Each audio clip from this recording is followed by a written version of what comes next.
Thanks for being here. Subscribe to Cheating Stories Best, so you don't miss new stories. A setup with a partner swap? Today's story with a similar plot. Enjoy it! I looked at my wife of 5 years and said, Erin, it's him or me. No intermediate options. She sits next to my nominal boss, Plato Giannis, and holds his well-manicured hand until I speak. Then she took her hand away, an expression of confusion and fear appearing on her beautiful face. She shook her head in surprise, causing her blonde hair to glisten in the lamplight. Just for the weekend. On Monday, everything will be back to normal. Can't you have some fun with Elle for now? Elle is La Logan, real name Ellen Johnson. She sits next to me and has been making very intense attempts to seduce me for the last few hours. She is a stunning woman with luxurious dark hair and one of the best bodies in the world, especially if you like curves, which I definitely do. There are also rumors that she is top class. This is all part of Plato's joke. When Erin and I were invited to this island for a weekend, it was assumed that he just wanted to get to know me better. I am a famous author, and he bought the corporation that published my work. This happened about 3 months ago. But in fact, the whole weekend was organized so that Plato could have a knitmate with my wife. I am an average writer, author of detective novels and thrillers. My hero is Rick Rocker. Sometimes he solves the mysteries of locked rooms, and sometimes he dives off a cliff to escape crazy people. He also has a varied and interesting intimate life, putting beautiful women to bed in no time. He is a martial arts expert and trained assassin, all in all, a jack of all trades. He is fantasy wrapped in a thin layer of reality, and the books sell well. But the publishing house has several more important and better-selling writers. I just have a beautiful wife who attracted Plato. They met at a gala dinner and danced that Plato, Mr. G, threw for his stable of writers and editors. The party was impressive, and Erin was especially impressed when she and Mr. G danced to several musical numbers. He is polished, 10 years older than 28-year-old Erin. He has long dark hair and is a large man. As I watched them dance, I saw that he also moved deftly. When the group took a break, they both returned to our table, and Mr. G said, "You have a wonderful wife, Donald, and she danced beautifully." I nodded. The lack of response from me seemed to stump him for a second. Then he said, "Well, it's time for me to take care of the other guests." "It was a pleasure, madam." Erin smiled and replied, mutually, PL. I looked at her. No doubt she moved too quickly from Mr. G to Plato. I asked, impressed with my boss, "Oh yeah, he's just adorable," and she gave me a lecherous grin. "Well, let's see whose wife he snags next, huh?" She turned out to be the wife of one of the editors, and during the evening, 3 more. All this happened a month ago. My name is Donald Lake. There is no nickname. I'm about 6 feet tall, weighing 169 pounds, with curly brown hair and blue eyes. I'm 30 years old. I am in good physical shape and athletic. Erin is also in good shape, she practices fencing. It is a sport of skill and coordination, and it was there that I met her at a fencing lesson that she taught. I was doing the usual research for Rick, who was supposed to be fighting with swords in the next book. In the book, The Adventurer. I always do extensive research before writing an adventure book. This is one of my main selling points. Rick doesn't do anything that I haven't tried. I made my way to becoming a writer up a steep staircase. I graduated from high school and did not continue formal education. Even then, and in fact, since I was 10, I realized that I was a writer. Throughout school, I wrote story after story. 2 stories I wrote in high school were published, albeit in obscure literary magazines. I considered myself a serious writer until I had to work for a living. After finishing school, I worked as a car mechanic, and I liked it, but it didn't pay that much. I started writing thrillers, and miracle of miracles, one of them sold. Then another one, and another. My current publisher signed me after I sent them my first Rick Rocker novel. They gave me an editor, Sally Baker. We immediately found a common language with her. She is a sweetheart but deeply married. She had children in elementary school at the time. It was while working on the second Rocker book that I met Erin. I finished the book after receiving advice from her about a sword duel, and we went on several dates, which soon ended in bed. Everything in bed was fantastic, we hit it off right away, and I know that both of us were delighted with it. When we met, Erin was working in her own music store. She is not a rich woman and was able to survive the initial stages of starting a business thanks to loans from a family trust. In one section of the store, all kinds of instruments were sold, and in the other, there were recordings of music of all kinds and sheet music. So, fencing is just a hobby. When we got married, she was 23 years old, and I was as happy as I thought it was possible to be happy. We had plans for children very soon, but my publishing house was sold to Mr. G, or Plato as Erin says. One day, Erin came home excited. "Donnie, next weekend Plato invites us to his island," she said. I stared at her. "You mean Mr. G? How, more precisely? Why are you telling me this and not him?" "Oh, I ran into him last week. We had lunch, then I gave him a tour of the store. Today he called with an invitation. He says he wants to get to know the writers better. I'm sure he will be in contact with you soon. But my question is, has he been in contact with you? And how many of you has he been in contact with?" She turned slightly pale. "Nothing like that happened, Donnie. You're paranoid." "No, not paranoia. Tell me, why didn't you mention lunch and shopping until today? This was last week, right?" She turned away. "Okay, Donald. He kind of hit on me. I blew him off, but I didn't say anything because I thought you'd get in trouble. He is the owner of the company, after all. And now you seem delighted with the idea of visiting him on the island. I've heard about this place. How many more people will be there?" "Just you and me. He has a special friend who will be there too. Well, and the staff, of course. All in order to get to know you better. It seems to me that this is in order to get to know you all, of you. How touching. I can handle this. Are you sure you can handle it? Stop it. It will be great, you'll see. I'm going to decline the invitation, Erin. It's too dangerous for us." "Oh, Donnie, no, please. We will have fun." Sorry, she sulked for the rest of the evening. The next day, I called the main office and asked for Mr. G to speak, and he called me back 15 minutes later, saying, "Hello, Donald. Looking forward to our weekend on the island." "I refuse, Mr. G. I don't feel comfortable.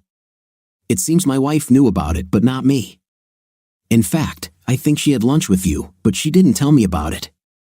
She said that you were pestering her, and she was afraid that I would react badly if I told everything to me. And she's right, Donald. I actually appreciate Erin on several different levels. She is very attractive, but I can ignore it.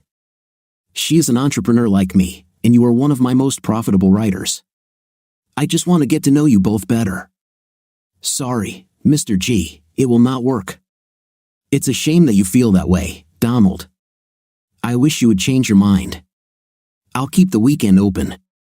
At this point, we separated. About 3 hours later, as I was finishing the next Rick book, I got a call from my agent, Brock Levon. "Don, you declined Mr. G's invitation." "Why? How do you even know about this?" "Brock, the vice president of sales, called me. He insists that you should go, otherwise, they may under-advertise the new book, which will cost you dearly. And me, since we both live from interest." "Did he threaten this?" "Not directly, but the threat was made. This guy plays a tough game." I said I'll contact you, Brock. After hanging up, I emailed Sally the end of the new book with some instructions. Later, she called, and we discussed everything. In the meantime, I studied Plato Janus and his island very intensively. The island was called Hedonism. In Greek, it means pleasure. Pleasure Island. As I delved deeper, I found several stories of intimate outrage on the island, and there was mention of 2 cases of divorce where the island was mentioned as the basis. But these stories were published in gossip. There were several photographs of Mr. G with women. 2 of them were married. All this alarmed me. I found a picture of this place on Google Maps. I got acquainted with the whole place. The island is 2 miles long and about 1 mile wide, located off the coast of North Carolina amongst several islands where people go to play golf and enjoy beach holidays. The island faces south and is sheltered from the elements. It has 2 piers and several buildings, including a large house. There are tennis courts and a swimming pool. Why have a pool if there are great beaches? I downloaded detailed photographs of this place and compiled them into a topographic map. It seemed to me that to get there and back, you would need a decent boat or seaplane. I have neither one nor the other, but I know people who have both. That evening, Friday, Erin returned home on time. Entering the house, she looked joyful. For dinner, I had a large chicken salad and white wine. She got up to change her clothes. While they were eating, Erin said, "I heard that you may have changed your mind about not going to the island." I looked at her. "Where?" "PLO said that you can change your mind at lunch." "No, silly. He's in New York, and we're here in good old Virginia. He called me. He has an apartment in Milan." "How do you know he's in New York?" "Don't turn your paranoia on me, Donnie. He mentioned this. He said that if we agreed, he would order his plane to take us from the national airport. But we won't agree, Erin. I haven't changed my mind." "Crap, Donald, Lake, you are so stubborn," Erin said. "Erin, you can go. I won't be able to have a good time there because I'll worry that we'll end up getting divorced. Are you going to sleep with him?" "I won't go without you, Don." "How can you?" "If I go alone, anything can happen, and it will happen. When you return, we will never sleep together again." "Donnie, I can't say I'm not attracted to him, but you and I are still hotter than ever, so I wouldn't take that risk." "I won't, so I believed you." "Do you believe it?" "Don't believe me at all." Now is the time when my trust tank is almost empty. She quickly got up from the table, spilling the wine. "Crap, look what you made me do." I started laughing at her. She realized how stupid that sounded and joined me. This turned into hugs and kisses, which led to a trip upstairs. It took a whole hour. The unpleasant topic receded as we lay in bed. Erin said, "I won't risk this for some billionaire, I swear." I noted that she seemed to assume that we would go to the island after all. Otherwise, what risk is she talking about? And said, "Okay, then it's decided." She tensed, but she didn't say anything. I asked, "Why are you so eager to go on this trip?" "Only the truth, not." She didn't answer for quite some time. Then she said, "It seems exciting to be with such an important and influential guy." "Sorry, I didn't mean with, but only communicate, and I studied it. He was born rich. Of course, he made a lot more money himself, but he had a huge head start, and he chases women just like you." "Okay, well, I still believe that everything will be good and fun." I thought about it. We were ready to start trying to have children. If Erin was going to stray, now would be the time for her to do it. And if so, I thought I would like to find out about it now and not when we have children. I used to love her. She is smart, lively, and damn hot. But it also had to be truthful, and now I doubted that. "Okay, Erin, we can go. But I warn you, if we end up under this guy, we're screwed. There will be no turning back. Understand?" "Yes, I understand. I'm so glad we can do this." I decided that the warning I had just given was the last. Either she is a worthy wife, or she is not. Temptation will become a test. Time will show. The next day, I accepted the invitation and made contingency arrangements with my friend. I also checked the availability of cellular communications on the island. It's there, but just in case, I took my satellite phone with me. The small plane we flew in from National landed at a small airport where we were met by a black man named Simon. He took us to the pier where we boarded a boat with a nice cabin and a powerful engine. The boat was driven by another guy, Charlie, and after about 40 minutes, we docked at the island. Erin and I spent time looking at the ocean and other islands. Simon told us where we were and outlined what there was to do on the island. He is a nice guy, bigger than me and muscular. He has a wonderful smile and laugh. As they approached the pier on the north side of the island, Erin was in front, and Simon said, You don't seem very happy with the trip, Mr. Lake. Call me Don. I have doubts. How long have you been working on the island? 6 years, to Mr. G. Therefore, I expect you to know why I have doubts. Then why did you come if you're that worried? To see what happens. You're also his bodyguard, aren't you? Yes, in case something happens. Well, he's a big guy. I'm sure he can take care of himself. Yes, you could say I'm here just in case. Once or twice, things didn't go well, but in those days, I was not needed. Looking at you, maybe I'll be ready. I value my work. Are you armed? No, well, I have a knife, but knives are everywhere. Are there guns on the island? No, not allowed. I assume it's in the memo you received. Yeah, but I don't really trust her. I'm not a very trusting guy these days. No firearms, I warn you. You won't need it. No matter what happens.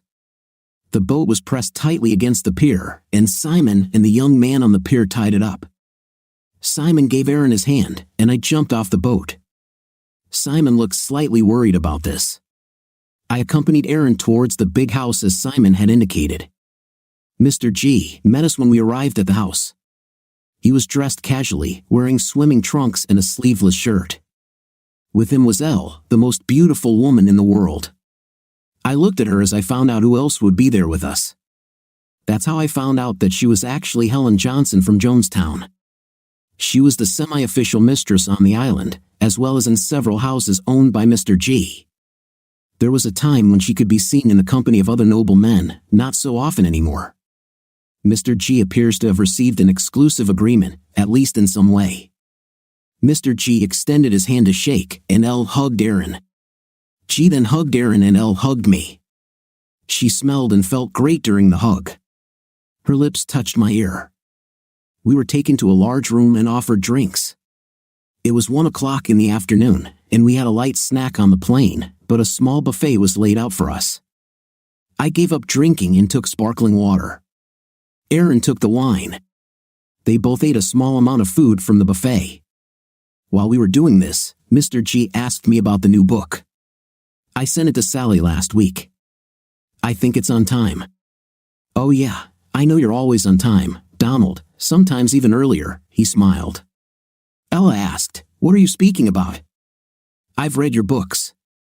It's a thriller with rock climbing and flying small planes and a love interest, Elle exclaimed. I cannot wait.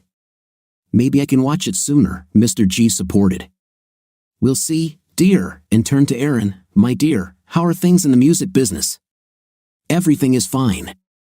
Maybe I should have said crescendo, there was some giggling. I said, I think Marjorie's new book will sell well. Marjorie is Marjorie Wright, who wrote serious fiction but still sold a lot of books. Yes, she is moving up our sales list. But, Donald, she is far from you and Morgan. Morgan, who goes by the name Belle Starling, is a romance novelist. She is the #1 salesperson in our company. Morgan just bakes them, I said mockingly. Mr. G laughed, it is to my advantage. I looked at your contract last week. You owe us another book. Yes, this is true. I think about Christmas, 9 months, but work on it is already in full swing, Elle said. Are you changing topics? Yes, sometimes thrillers need a rest.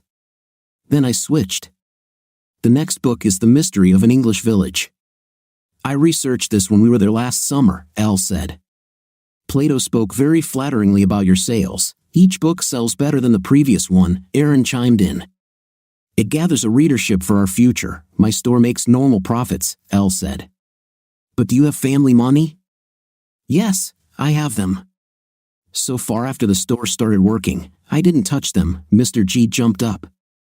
If you finish lunch, let's go for a swim, and he ran out the door. Elle said, if you have swimsuits, I will show you to your room, and you can change. The three of us stood up, and Ella led us into a large double bedroom. She closed the door. We changed into swimsuits. I had regular swimming trunks, but Aaron wore a skimpy pink bikini. This is too much, huh? Who are you trying to impress? I just want to look good. Elle is so beautiful, no more than you, dear. She didn't like my tone, but she held her tongue. When we came down, Elle was wearing an electric blue bikini just as small as Erin's. I was completely in love with both. We got out and walked to the beach on the south side of the island. There was a wooden path. Mr. G was already in the water, swimming behind the breakwaters. Erin said, "I don't want to swim that far." "Me too," Ella shuddered as she said this. I dove into the surf, surfaced, and swam to where Mr. G was cutting through the water with his crawl. I joined him. He was a good swimmer for a man of his size, but my body type was more suitable for water, and I easily kept up with him, sometimes changing strokes. I kept swimming until he got tired. He headed back, and I followed him. When we swam to the shore, a large wave knocked him off his feet. I walked up to him and picked him up. He spat out seawater and sand. I held him tightly, and we walked out. I saw that his legs were like wet noodles, probably because he had overextended himself in a swimming competition with me. But he quickly came to his senses and pulled away from my help. "I'm fine." This wave just took me by surprise. We approached the women lying on sun loungers in the sun, and I asked, "Who wants to swim?" Ella stood up immediately. She raised her hand, causing her top to slip slightly, and she ran to the surf. I looked at Erin. She shook her head. Then I ran after Elle. The view from the rear was impressive. She dove into the surf like an Olympian and swam out beyond the breakwaters. I followed her. She swam better than Mr. G. I was amazed by this.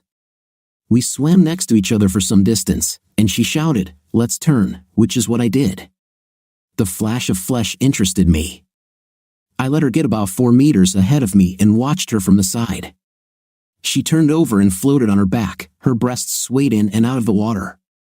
She was an absolutely amazing woman. Backstroke was my specialty, so I joined her, swimming alongside her. We swam some distance, and then she said, "I've had enough," and swam to the shore. I waited a moment to look at her from behind. When I emerged from the surf, Erin and Mr. G were nowhere to be seen, but Elle was looking straight at my tight-fitting swimming trunks. She said, "What are you, Superman?" I laughed. "There's only one way to find out." She took a step towards me, then she stopped, saying, "We can't do this here, no matter how much I want it." She turned and ran on land. She was not as fast as in water. I easily caught up with her, and we went out onto the veranda. Ours were nowhere to be seen. I wondered if this had already happened. Elle asked, "So, do you really do what you write?" "Yes. Well, I mean, I can't jump between buildings, but I'm trying to figure out how believable Rick can do such things." Elle stared at me. Before this look, my erection disappeared, but she returned as she expected. She was a woman with power. I said, "Elle, off. I am married to a wonderful woman and would like to keep it that way. I'm asking as a favor, don't." Elle laughed, a tongue-tied writer. "Oh my God." I said, "Let's see what these two are up to, shall we? Does this matter to you?" "Oh yeah, please. I want you to understand that I won't be sleeping with you this weekend, whatever Erin decides to do. If they get to that point, I'll leave, and most likely, I will long regret what I just said." I smiled. "I'm warning you, Donald, it's not easy to shake me off my tail." She entered the house. I waited a few minutes before following her. When I went upstairs to change clothes, I saw no one, but when I entered our room, the shower was already running. As soon as I heard it, it stopped. No votes. Erin opened the door, wrapped in a towel. She gasped when she saw me and asked, "Has Elle already got you?" "No, please understand, Erin, I'm not going with Elle. I hope you don't go with Mr. G either. We talked about this. The situation remains the same. What were you two doing while we were swimming?" He showed me the swimming pool, the tennis court, and downstairs is the gym. And no intim. I didn't believe that he could be, because it would be too risky. They had no idea how long Elle and I would be gone, and I was sure that they were watching us for some time while we were swimming. No, he was a gentleman. Great, but sooner or later, he will come for you, and you know it. Yes, and she will come for you.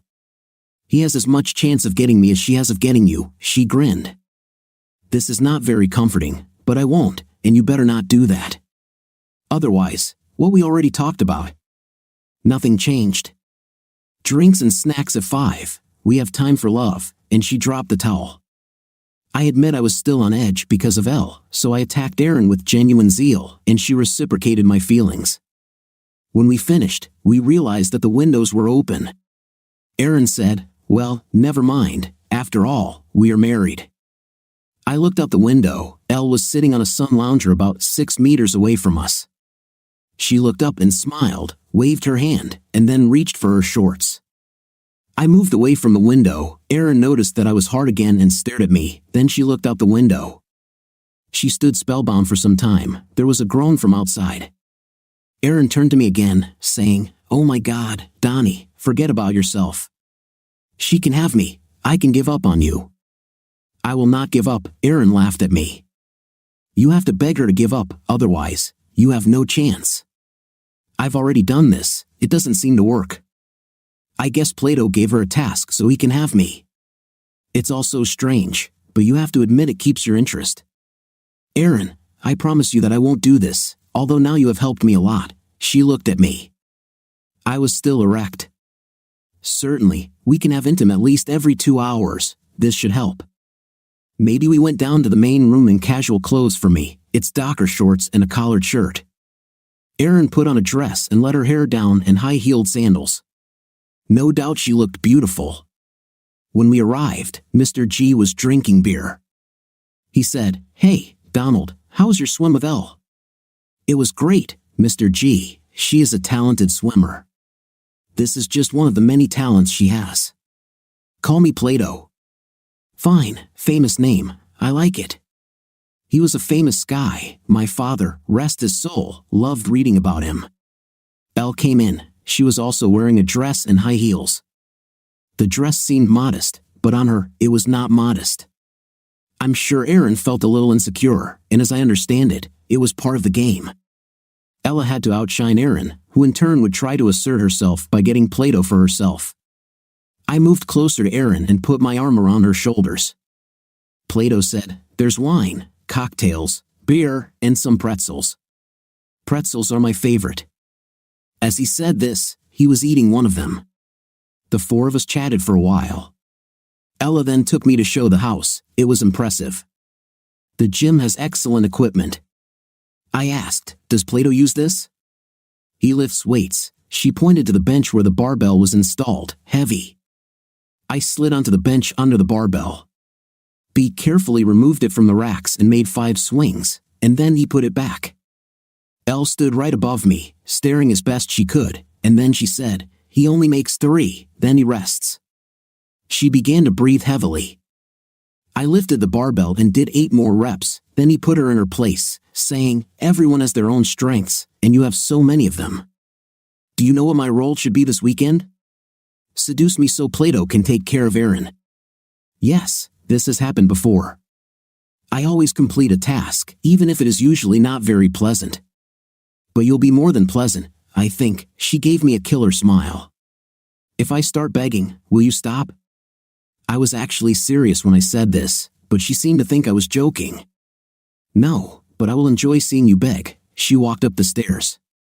I waited for my erection to subside and stood up. The 3 of them huddled together in the living room and talked. When I entered, they fell silent, after which Plato said, "Have something to drink, Donald." "Beer, maybe?" I looked at the bar, walked over to it, took out a bottle of Corona, and opened it. The rest had wine.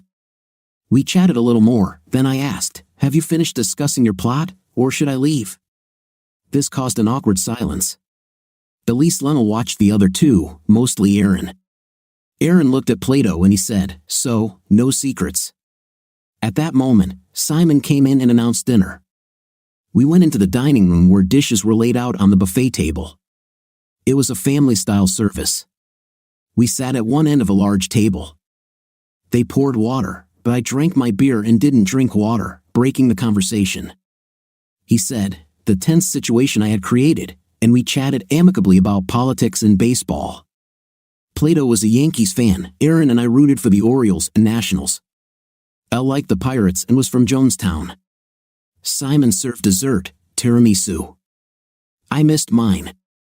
Plato seemed to notice this. Don't eat dessert, great. I have to keep my waist in check. Bah, you have no fat in your body. I saw you when you were swimming. You don't drink water, only beer. Plato, as I already told my wife before we came here, my reservoir of trust is empty. Can you blame me? Aaron said, do you believe that they will pill you with something forbidden? This is just crazy. Don't be like that, Donald. I smiled and pushed Plato a glass of water and said, eat and drink, buddy. Plato sat with a stony face. Then he said, Simon, when Simon appeared. Plato said, please clear the table. Simon saw what happened to the arrangement of water and dessert. He picked up what was my glass of water and my uneaten tiramisu and carried them away. Elle said, let's go to the courtyard. There will be music, and we can dance. Aaron and Plato remained silent. I stood up and gave Elle my hand. I took her to the patio. When we got there, she turned to me. You really blamed him for the food and water. Do you actually believe that he will slip you something? And you, maybe? I wouldn't think so, but he took neither one nor the other and asked his boyfriend to take them away. The other two came out, and soft music started playing. I walked up to Aaron, took her by the elbow, and led her away from Plato and into the open area. We danced. She usually dances well, but at first, she was shy. Although then I relaxed, she pressed herself close to me and whispered in my ear, I love you, Donnie, always. I love you too, Aaron. We danced on. The music ended, and we sat down at a table with Plato and Elle. Then the music began again, and Elle stood up, extending her hand to me. She took me to the floor. We danced. I saw Plato dancing with Aaron. Elle may have been the world's best distraction with her sweet, subtle scent and the curves of her body. She put me into some kind of trance every time she worked on me. I was immediately delighted, and this time too. I saw Plato's hands on Aaron's butt, and I didn't see her pushing them away. I pulled away from Elle, walked the short distance to Aaron and Plato, and just stood there and looked at them. Aaron saw and tried to move away from Plato. He continued to keep his hands on her fifth place. She lightly pushed him on the chest and said, I don't want problems, Plato, let go. He let go, but he took her hand and led her back to the table. Ella came back after me, and we sat down. She was very close to me. Aaron held Plato's hand as they sat next to each other. Plato said, I'm very disappointed in you, Donald. Ella is a fantastic lover. She will give you one of the most powerful and delightful experiences of your life, and yet you are depriving her of this chance. I have a wife, no trading. This is how we came to what was discussed at the very beginning. I turned to Aaron and said, either he or I, no intermediate options. She removed her hand from his, but she looked at me and said, it's only for the weekend. On Monday, everything will be back to normal. Can't you have some fun with Elle for now? I looked at her closely. And you will do it, no kidding, yes or no, even if it means it's over between us? No, I don't understand why it should mean that, but I won't. I extended my hand to her, and she took it.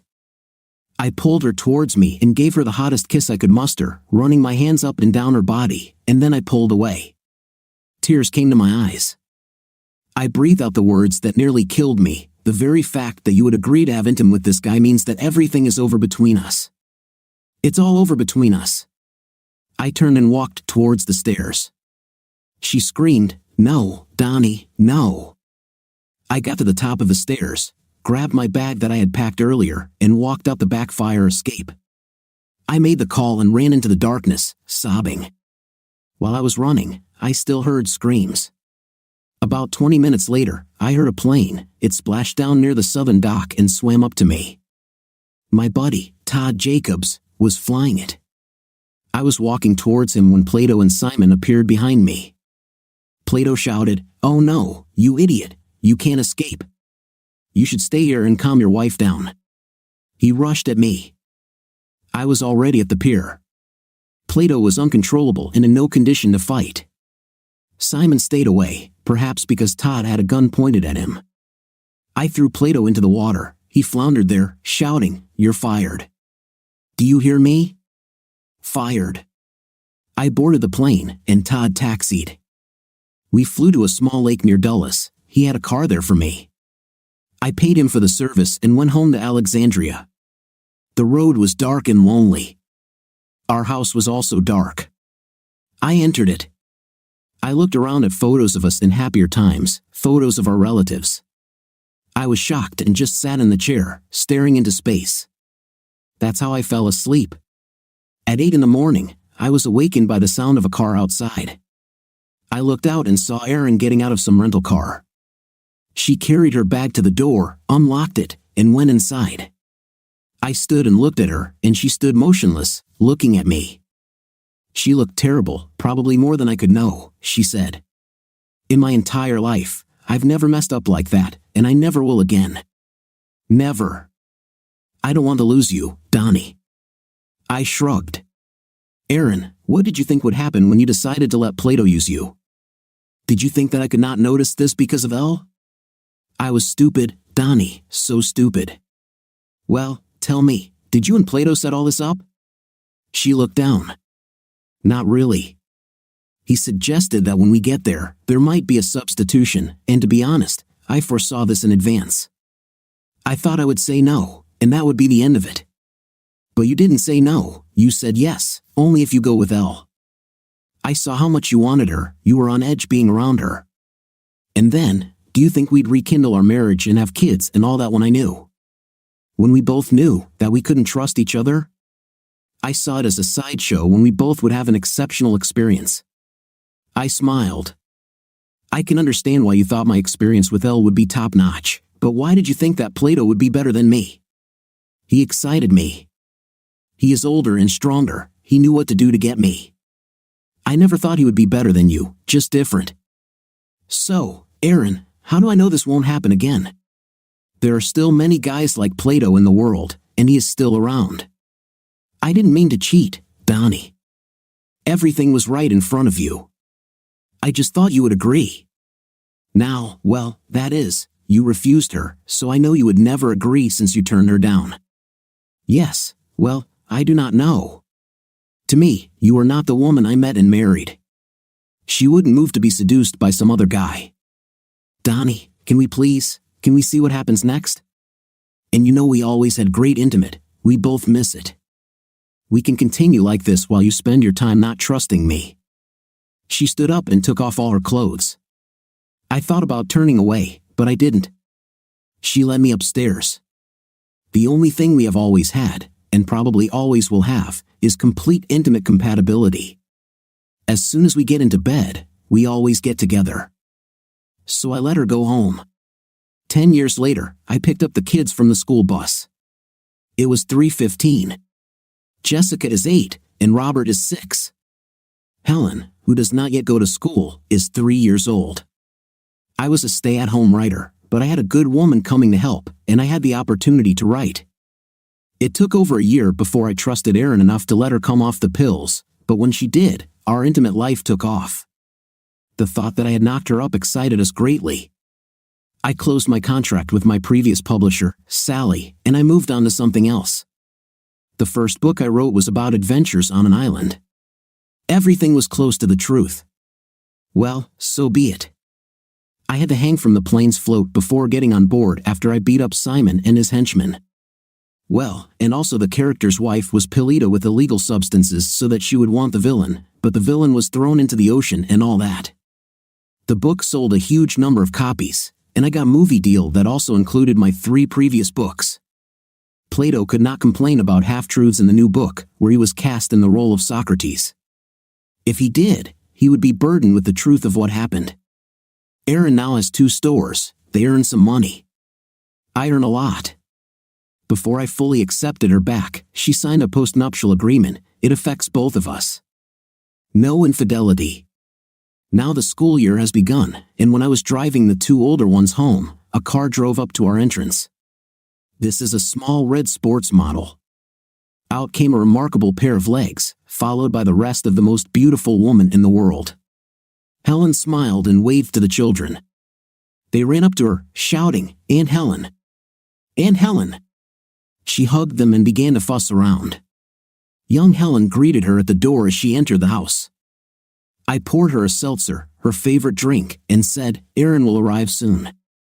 I prepared a high-calorie salad, and everything is ready in your room." But that's a completely different story. What do you think of our story today? I think this story teaches us not to cheat on each other in marriage, so I like the story. What's your opinion? Write in the comments. See you in the next video.